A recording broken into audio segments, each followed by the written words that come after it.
No episódio 8 do Viver de Ações, além de dar um giro na carteira, observar como é que foi a dinâmica dos papéis escolhidos, se está subindo no ano, como é que foi o mês de agosto, também vou comentar do seguinte. Após o início do ciclo de queda de juros, na reunião do Copom que aconteceu no dia 2, o mercado esperava a continuação do rally de alta, que já estava antecedendo o corte de juros. Porém, apesar do corte ter vindo inclusive com um início mais forte do que o esperado, foi meio ponto percentual de queda, o que nós vimos foi justamente o contrário. Ao invés de subida, nós tivemos 13 pregões de queda seguidos em agosto, e além disso um desempenho negativo de menos 5,05 para o Ibovespa. Por que isso aconteceu? Entre vários motivos possíveis, vou apontar nesse vídeo 3 daqueles que eu considero os principais, sendo que esses motivos eles podem continuar repercutindo em setembro, e também vou aproveitar para comprar uma ação já presente na carteira, mas que na minha opinião tá barata e inclusive ficou para trás em termos de percentual em relação a outros papéis que eu tenho no Viver de Ações.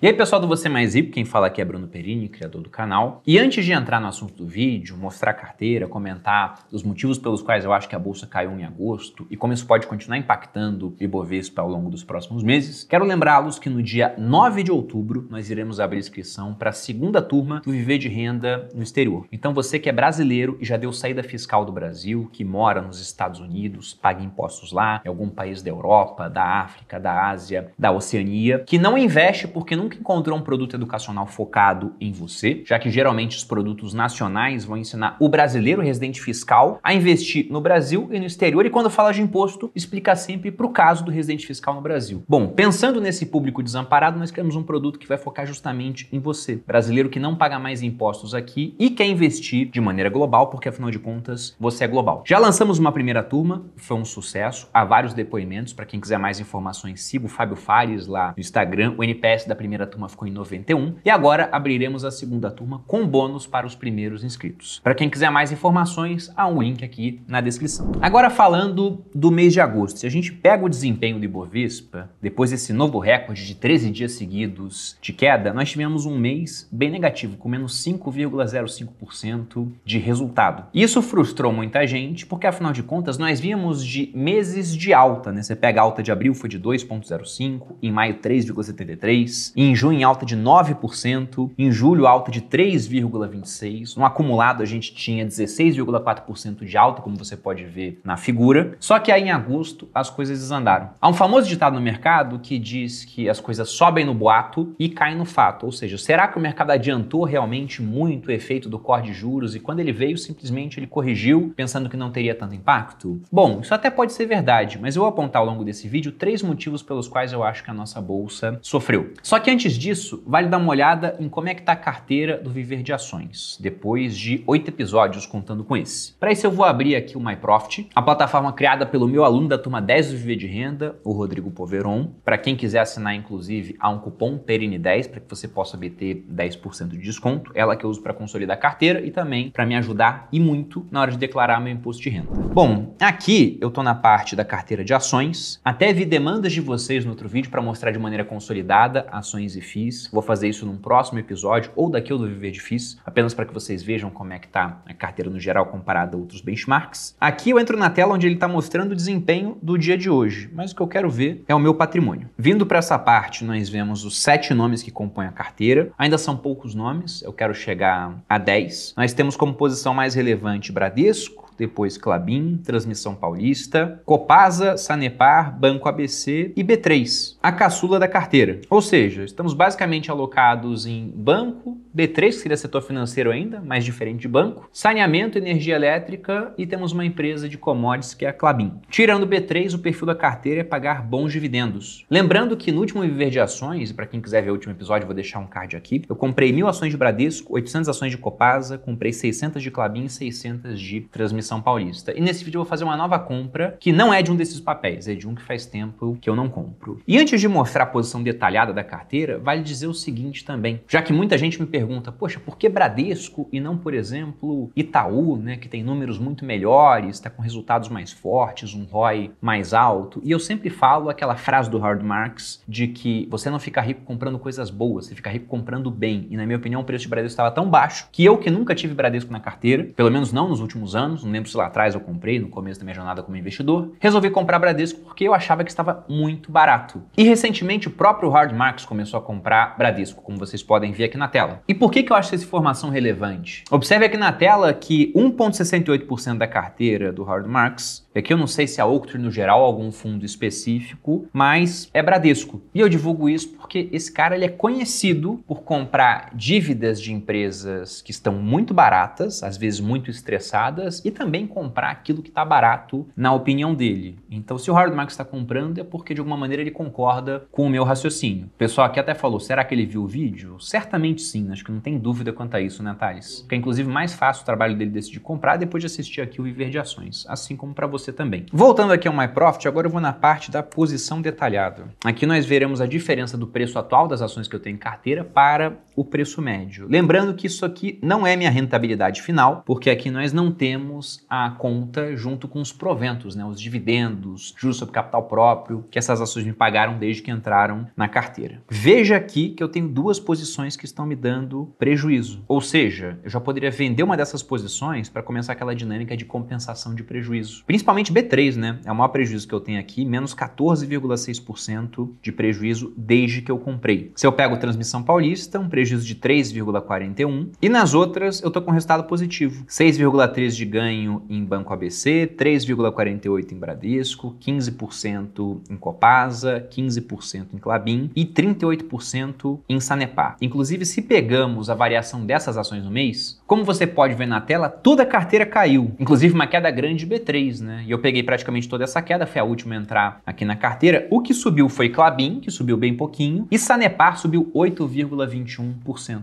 O porquê dessa subida tão grande de Sanepar? Eu acredito que é algum tipo de otimismo com uma possível privatização, tendo em vista que aconteceu no estado do Paraná com Copel. Agora, se isso vai acontecer ou não, simplesmente eu não sei. A questão é que eu comprei bem antes disso, então estou extremamente satisfeito, porque paga bons dividendos, paguei barato e está com uma grande valorização. Continuando aqui, vamos dar uma olhada na parte de proventos. Descendo para o painel que mostra o quanto eu ganhei em termos absolutos e também o yield on cost, veja que nós tivemos o melhor mês da carteira, com yield on cost de 1,58%, muito por conta do pagamento de dividendos vindo de Banco ABC, que pagou no mês quase R$ 1.280 em dividendos, então praticamente metade do que eu recebi nesse mês. O yield on cost, lembrando que o yield on cost é aquilo que eu recebo comparado ao preço médio que eu tenho nas ações, bateu o recorde da carteira, de 1,58%. E aqui para frente na carteira, vejo que já tem alguns recebimentos programados para o restante do ano e até para janeiro do ano que vem. Sendo que a título de curiosidade, esse pequenininho aqui é Bradesco. Ela paga dividendos ou juros sobre capital próprio, se eu não me engano isso aqui é juros sobre capital próprio mensalmente. Pouquinha coisa, mas vai pagando todo mês. E por último, entrando aqui no Minha Rentabilidade, onde eu tenho consolidado o desempenho da carteira e também vejo, já com acréscimo daquilo que eu ganhei de proventos, nós temos a carteira, que está desde fevereiro ativa, foi quando eu comecei a montar a carteira, comprando os primeiros nomes, até agora rendendo 15,56%.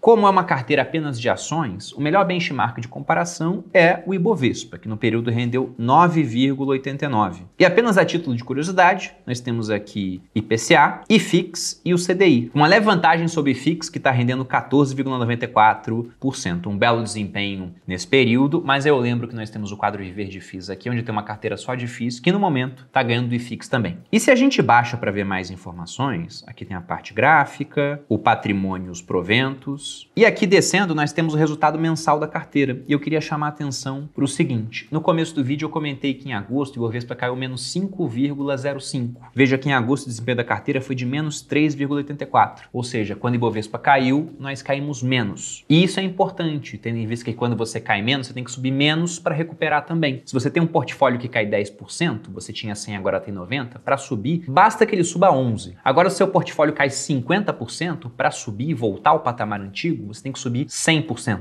Então, cair em si, em certos momentos, quando o mercado todo cai, sua carteira só de ações, ela vai acabar caindo junto, muito provavelmente, não é o problema. O problema é cair muito. E como aqui eu tenho setores mais defensivos e estou comprando algumas empresas realmente muito baratas, várias delas adquiridas aqui para carteira, negociadas abaixo do seu valor patrimonial, ou a métricas de preço-lucro, preço-EBITDA, realmente muito baixas comparadas dadas à média histórica, algumas por problemas, caso de Bradesco, a rentabilidade que eles têm lá sobre o patrimônio está realmente bem baixa comparado ao histórico do banco, e outras simplesmente por conjuntura de mercado, porque se você olha números, estão até mais lucrativas, mais eficientes. E aí se você compra barato, você tem uma grande margem de segurança. A única exceção que eu faço a comprar barato aqui foi B3, e aparentemente foi uma exceção que está me dando uma dor de cabeça, tendo em vista a queda que nós tivemos no mês de agosto. Mas eu acredito bastante na empresa, a ponto de mantê-la na carteira e eventualmente até aumentar a minha posição. E é lógico que a gente não pode comparar também só a queda, né? Porque para a carteira ter uma rentabilidade positiva, ela também tem que ter um desempenho, pelo menos em linha ao que Ibovespa. Se você cai menos e rende a mesma coisa, no longo prazo você vai ganhar. Então, qual foi o desempenho em abril aí do Ibovespa? 2,5, a gente subiu 4,74. Em maio, 3,73, subimos 7. Em junho, 9, aí a gente perdeu, subiu 8,23. E em julho a gente perdeu também, porque ele foi positivo. 3,26, a gente caiu 0,16. Mas veja que no geral, quando caiu a gente geralmente caiu menos, quando subiu nós subimos mais, exceto junho e julho, mas junho por bem pouquinho, julho que realmente abriu um pouquinho de gap para o Ibovespa. Mas no resultado consolidado, desde a existência da carteira, a gente está ganhando. Ou seja, estamos conseguindo gerar aquilo que o mercado chama de alfa. Mas também é um prazo muito curto para que a gente possa avaliar esse tipo de coisa. Eu posso estar dando apenas sorte? Sim, posso estar dando apenas sorte. E se eu estiver ganhando dinheiro por sorte, que bom, né? Melhor ser sortudo do que azarado. E antes de mostrar qual vai ser o nome da carteira que eu vou comprar para aumentar a minha posição, por conta de convicção, acho que o preço está muito bom. Antes vamos aos motivos que podem ter sido responsáveis, aliás, certamente foram, mas talvez não sozinhos, há muito mais coisas envolvidas, por esse resultado ruim que nós tivemos do Ibovespa em agosto e que certamente deve ter impactado também a sua carteira. Espero que menos do que a queda do Ibovespa. O primeiro motivo é a China, que permaneceu o ano passado fechada com aquela política de Covid-0, que após um tempo, né, o próprio Partido Comunista Chinês viu que não tinha por que ter sido feita, resolveram abrir a China e havia muita expectativa, inclusive medo de que essa reabertura pudesse impactar internacionalmente a inflação, com mais demanda vindo do mercado chinês. Mas o que nós vimos foi uma frustração de expectativas, inclusive com o crescimento da China. Se nós pegamos o trimestre atual, a China cresceu 0,8, comparada a 2,2 de crescimento no primeiro trimestre, na esteira dessa reabertura. E um dos responsáveis por essa frustração, inclusive trazendo mais preocupações, é o setor imobiliário chinês, que foi um grande motor de crescimento no país, isso durante décadas. Na verdade, se você pega a China, eles têm um dado muito interessante. Em apenas 3 anos, a China conseguiu usar mais cimento do que os Estados Unidos ao longo do século XX inteiro, que foi indiscutivelmente o século americano. Esses recursos foram mal alocados, você tem uma série de cidades fantasmas na China, uma especulação imobiliária também aconteceu em torno dos novos projetos, e várias empresas começaram a apresentar problemas no ano passado, que se estendem até o momento atual. E apenas para dar uma dimensão de quanto o setor imobiliário é importante na China, 30% de sua produção econômica vem do setor imobiliário. E se você pega o índice imobiliário HY,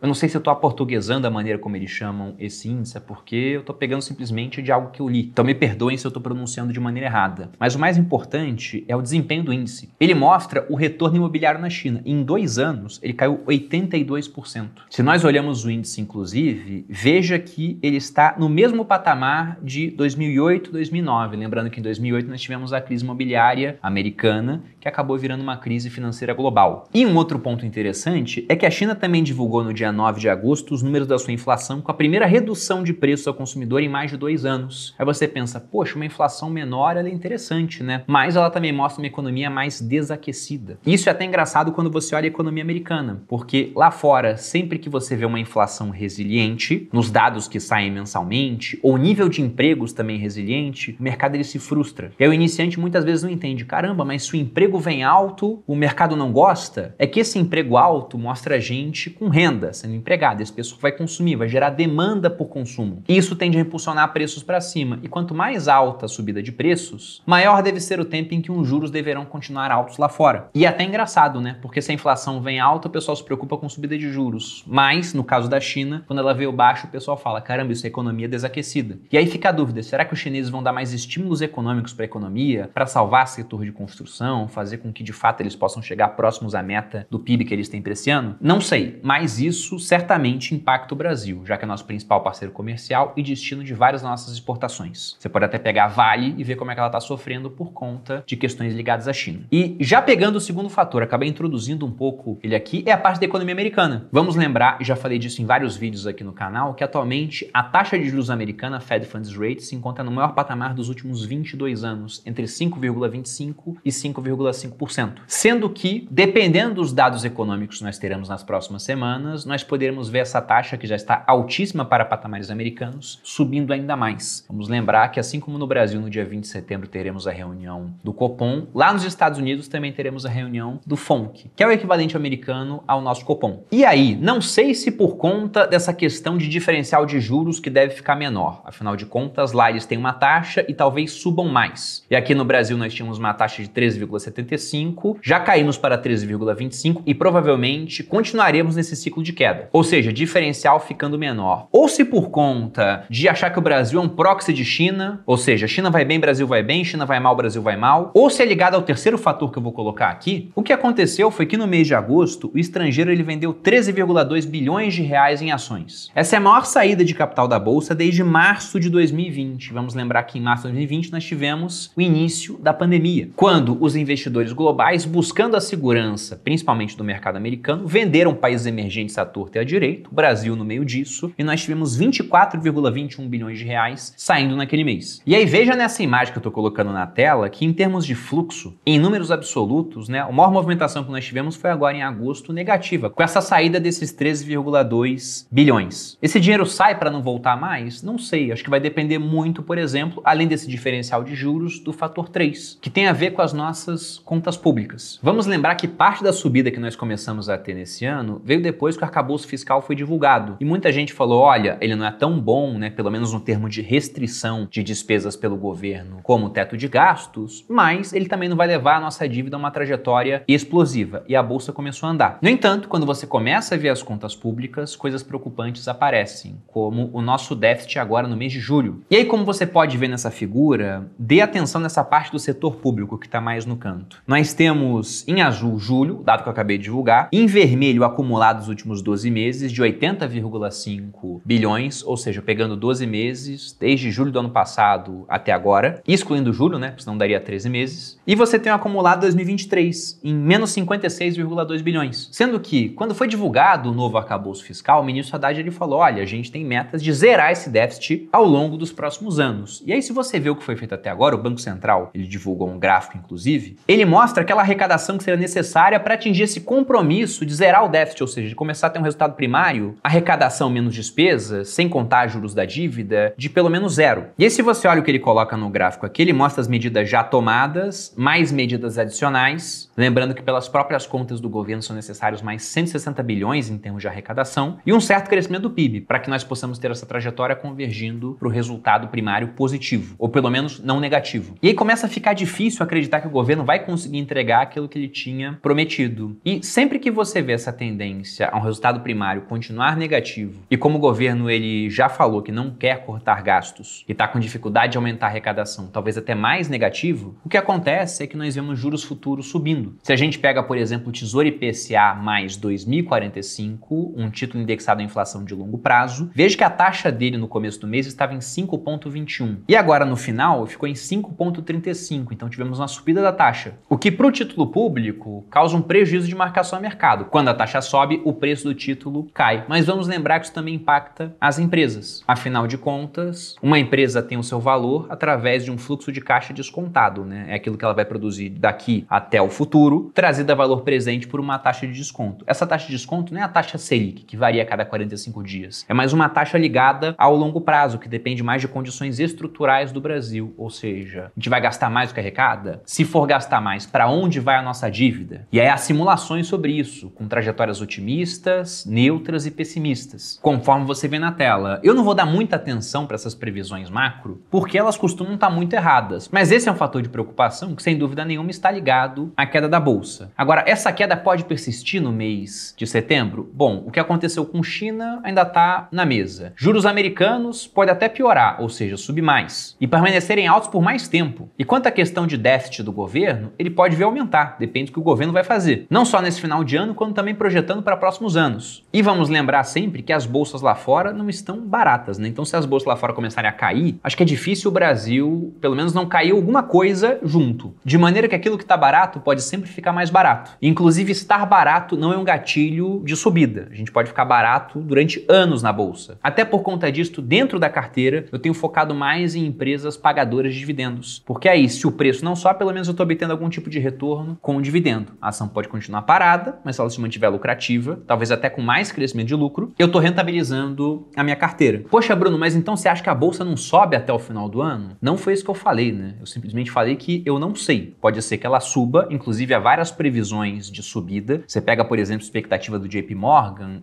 de Bovespa em 135 mil pontos no final do ano. A XP tinha projetado para o final do ano 133. Se a gente pega a bolsa, tá muito barata, né? Tá 6 vezes lucro, como você pode ver aqui no gráfico da tela tirado do Oceans 14. Então pode ser que a bolsa suba? Pode, tomara que suba. Agora, se ela se mantiver no mesmo patamar, talvez até cair, eu que tenho cabeça de longo prazo, não acho isso ruim. Desde que as empresas não percam seus fundamentos e continuem apresentando resultados positivos. Nesse caso, eu apenas terei a chance de comprar boas empresas com resultados cada vez melhores por preços baixos durante mais tempo. Algo que eu já fiz lá atrás, então não é novidade para mim. Eu comecei a investir em 2006. Se você pega a bolsa aqui no Brasil de 2009 a 2016, ou seja, temos aí um período de praticamente 7 anos, aquilo foi um moedor de carne. As pessoas entravam e saíam com menos dinheiro, se estavam focadas simplesmente em ganho de capital. E aí, ao longo do tempo, eu fui comprando mais, com uma carteira diversificada. Se fosse só ações, talvez eu tivesse desistido no meio do caminho, mantendo um certo percentual de alocação, até que depois a recompensa veio e compensou realmente. E se você olha no Ibovespa, nós não encontramos janelas de 10 anos negativas. E como eu tenho horizonte de investimento de longo prazo, eu simplesmente vou me manter como investidor. Espero que vários de vocês também, porque a recompensa, não vou falar que sempre vem, mas ela tende a vir. E aí, justamente pensando nisso, vou comprar mais um nome para carteira. Que nome será esse? Um já conhecido nosso, não é uma posição nova, que é o Banco ABC, ticker ABCB4. Então veja que ele paga um dividendo interessante, pegando os últimos 12 meses. Se a gente vai para a parte dos indicadores, está negociado a 5 vezes o seu lucro. Se a gente olha em termos de média, está 22% abaixo da média de negociação, trazida para baixo principalmente por conta de 2022 e 2023. 2015 também muito forte, mas tirando 2015 são os anos de avaliação mais baixo do preço em relação ao lucro, que apresenta crescimento de receita nos últimos 5 anos, tem crescimento de lucro, tem um ROI interessante, sendo que esse ROI, vamos lembrar, é a rentabilidade que o banco tem sobre o seu patrimônio líquido. Só que eu estou comprando esse banco barato, né? Mais barato do que ele tem em termos de patrimônio líquido. Isso nós podemos ver por essa métrica, o preço sobre valor patrimonial. Se o banco tem R$1 de patrimônio, eu estou pagando 78 centavos por esse R$1. De maneira que esse retorno sobre patrimônio líquido, de 14,5%, no preço que eu estou pagando seria mais alto para mim. Fazendo a conta aqui, seria de algo como 18,6%.